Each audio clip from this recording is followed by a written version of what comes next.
energy source on your wings. Spread the miracle of happenings. And yan nga yung sinasabi ko sa inyo kanina, guys, no? Malayo pa yung pwede nyo marating. Spread your wings, mga kapiksi. Tingnan nyo yung mga wings niyan, di ba? Wings, wings, wings, wings, di ba? Spread your wings, mga kapiksi. Kasi malayong malayo pa talaga yung pwede nyong marating sa buhay nyo. Huwag kayong matakot na lumabas ng inyong comfort zone. Alisin nyo, guys, yung mga takot, yung mga duda.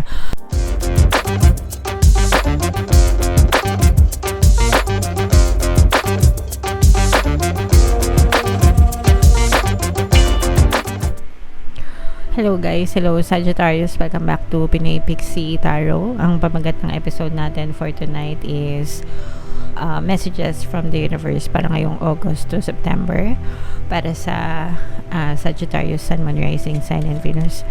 Kung ano na lang yung makaresonate, guys, take that message. Yung iba pwede mag-resonate, yung iba pwede hindi. So, yung first message para sa inyo, guys. Wow, opportunity knocks, no? Unang-una pa lang, grabe, opportunity agad, mga kapiksi. Opportunity knocks, go for it. So, yung mga opportunity, guys, nasa paligid lang natin yan.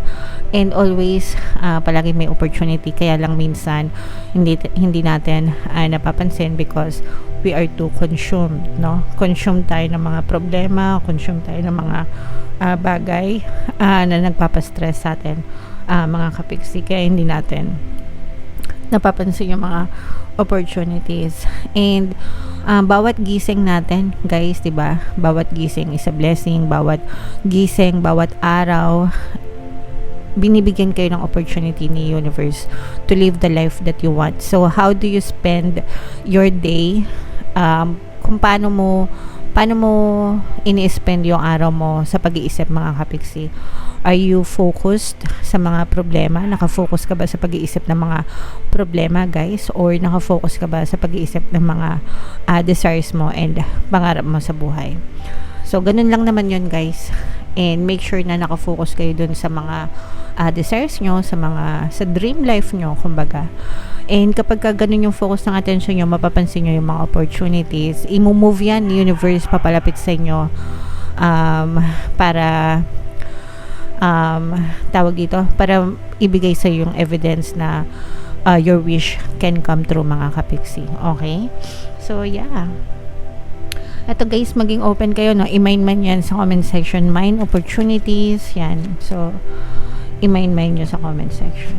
Another message, guys, ito, letting go, no?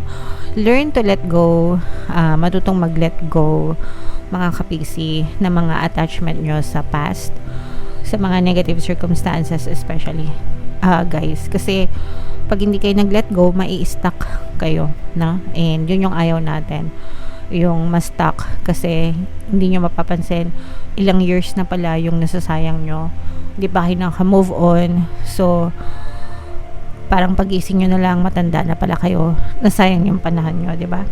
So learn to let go, guys, and focus on the present. Yung present nyo, yung past nyo, guys, tapos na yon, wala na kayong magagawa doon. Pero yung present nyo, pwede nyo siyang baguhin para mag-create ng wonderful future para sa inyo, guys. Okay? So, learn to let go, mga kapiksi, and focus on the present and future.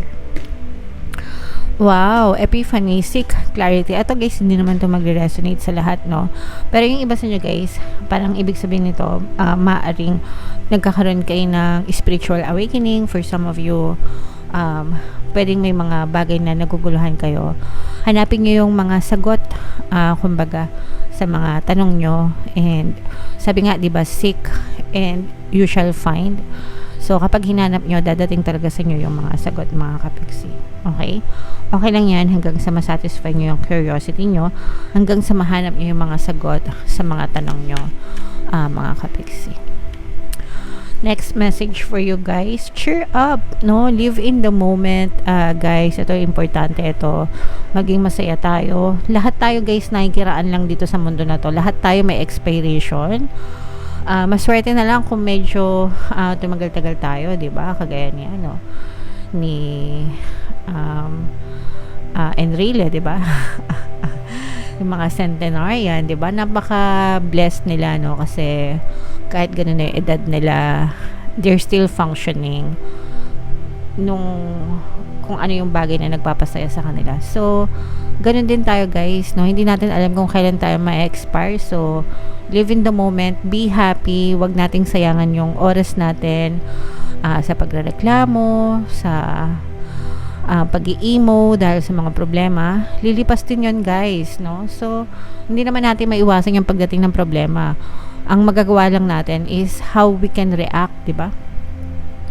Paano kayo magre-react dun sa mga problema na dinadanas nyo? It's either mag-react kayo negatively or hanapin nyo yung positive side ng problema na yon, and then we can be happy. Okay? Alright. So, comment down below guys, no?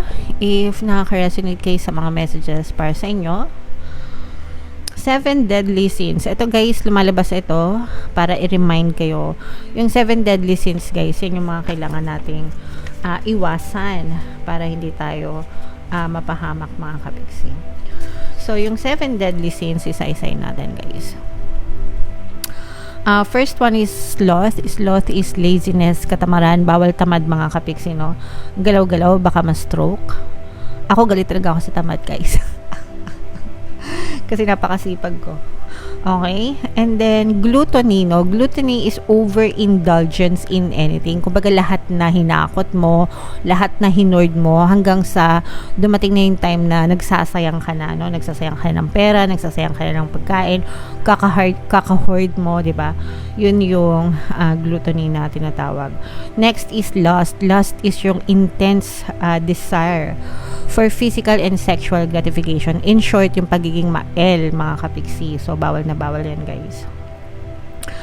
And then, greed. Greed is excessive pursuit of material possessions and power. So, okay lang, guys, na mangarap tayo na umasenso, umunlad, di ba, yumaman. It's fine. Pero yung greed is yung gumagawa ka na ng masama para lang makuha mo yung kayamanan and power. So, yung mga scammer, yung mga nanlalamang, mga corrupt, yan, masama din yun mga kapiksi, okay? Next, kasi, di ba, nanlalamang na kayo ng kapwa, so, masama talaga yun, guys. And then, we have wrath. Wrath is extreme feelings of anger, na hindi nyo na nakokontrol yung galit nyo, di ba? Yun, guys, masama yun. And then, we have envy, yung mga hechiserang froglet. Envy is inggit, guys. Inggit to the highest level. Hindi na nakontento sa kung anong meron. Lahat na lang, no? Tapos, ang masama doon is hinihila nyo pababa, no? Dahil sa sobrang kainggitan nyo. And then, we have pride. Pride is excessive self-love and arrogance. So, okay lang yung self-love, guys. Pero yung excessive na, to the point na arrogante ka na, yun yung masama, mga kapiksi. Alright, so yan yung 7 deadly sins guys. Remind kayo, no, para maiwasan nyo mga kapiksi. And then, last message from this deck guys. Discover your courage, no? Malayo pa yung pwede nyong marating sa buhay. Mataas pa guys, yung pwede nyong liparin. Huwag kayong matakot, i-discover nyo.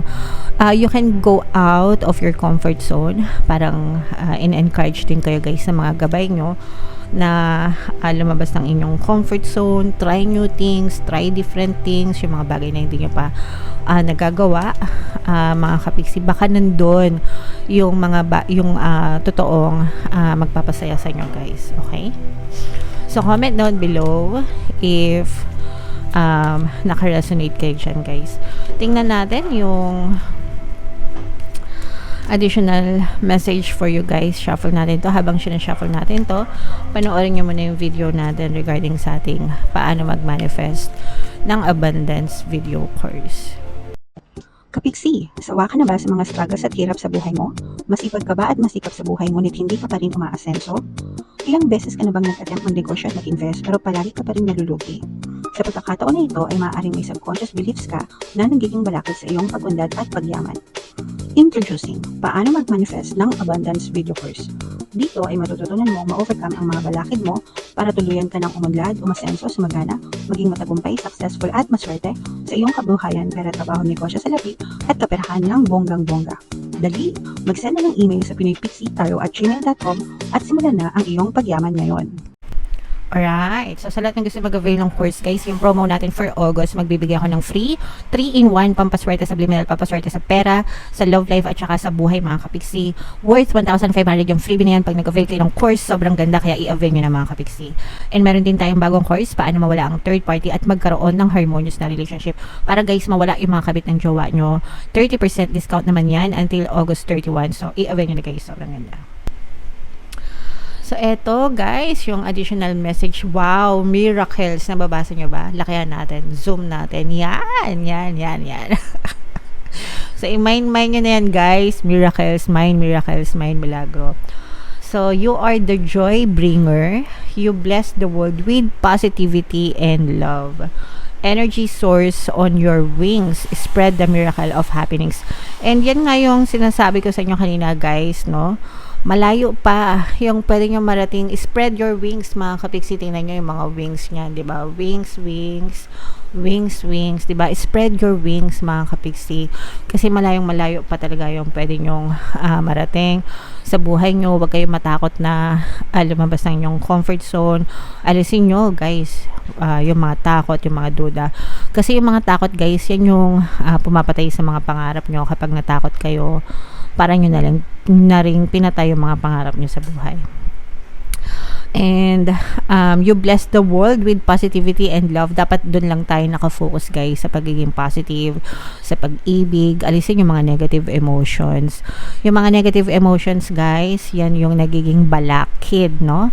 They block the flow of abundance. Nagiging balakid yan sa kasaganaan sa buhay. Kaya dapat inaalis natin yan sa buhay natin, mga kapiksi. And spread the miracle of happiness, no? Ipagkalat natin. Spread positivity, guys. Gamitin nyo, no? Yung lahat ng pwede nyong gamitin, especially nga now, nasa digital era na tayo, lahat nasa social media, kahit yung mga bata, kahit mga babies nga may mga social media accounts, diba? So, gamitin nyo yun, guys, para mag-spread ng positivity. And the more na nag-spread tayo ng positivity, the more na babalik din sa atin is positivity, mga kapiksi. Okay?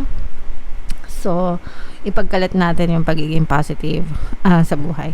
So, i-mind nyo yan, guys. Mind opportunity, mind miracles, yan. I-mind nyo yan sa buhay. Ay, sa comment section, i-type nyo, mga kapiksi. Okay? And, pakinggan nyo, guys, yung ating mga pampaswerte subliminals, no? Pampaswerte sa kabuhayan para talagang ma-experience nyo. And, ito yung playlist, mga kapiksi, no? And, ito naman yung ating success stories ng paano mag-manifest ng abundance video course. Click here to subscribe, guys, and click here to join our membership program. Thank you for liking, sharing, and subscribing, and see you again next time. I love you all, guys. Have a nice day. Bye-bye.